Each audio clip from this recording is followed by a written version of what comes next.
Imagine, just imagine, your flight being delayed for 33 hours. Yes, does sound like a nightmare, doesn't it?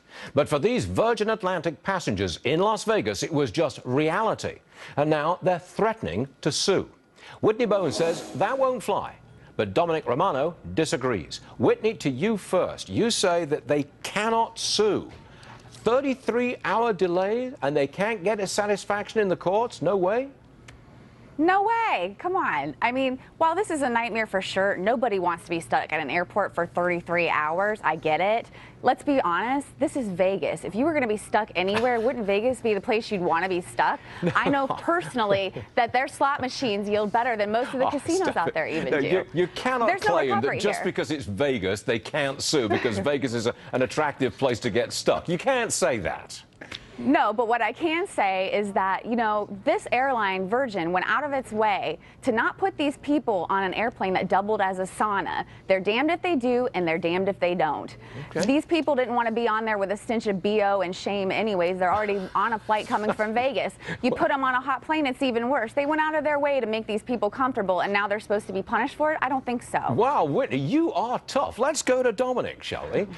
You say, Dominic, that they can sue. Now, remember, please, they got $600 each, and they got a night in a hotel in Las Vegas. And you still think they can and should sue? Well, they don't have it yet. They have the right to that. In this case, what happens in Vegas, in this case, McCarran Airport, doesn't necessarily stay in Vegas. So depending on how much harm they've suffered, economic damage, in certain cases, certain passengers are going to be allowed to bring suit. Now, what you reference, the €600, which is payable to them pursuant to the European Regulation 261/2004 for flights of this duration that are delayed this long, doesn't necessarily preempt other legal action. So depending on the situation, some of these people might have been without medication. We saw pictures of them sleeping on the floor of the airport.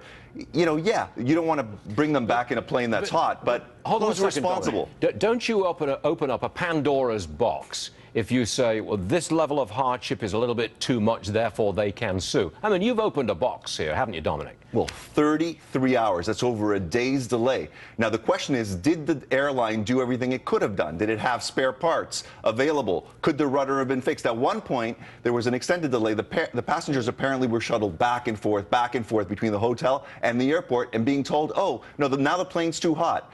At one point, oh, now there are winds, we can't fix the rudder. Could they have moved it, which they later did, into an enclosed area where they fixed the rudder sooner so that they wouldn't have occasioned such a long wait? Perhaps. So it really depends on the circumstances. Some of these people, if you had a meeting in London... Okay, go ahead, Whitney. Your turn. No. All right, it's miserable to be stuck in an airport for 33 hours. I get it. I personally got stuck in Charles de Gaulle Airport for over 30 hours once. Was I miserable? Absolutely. But that doesn't mean that I sue. When you fly, you assume the risk that things can go wrong. And if you don't know that already, I want to be you. I want to be you because it's the reality of it. And that doesn't make this illegal action where people can go and recover money in court. Virgin has gone out of their way to compensate these people. I disagree They've gone completely. out of their way. But it was a good debate, and it's a very interesting subject because a 33-hour delay, whether it's Vegas or Charles de Gaulle, doesn't matter. It's a 33-hour debate. Delay, I should say. Thanks so much, everyone. I'd rather be in Vegas. Thanks very much. Think nothing.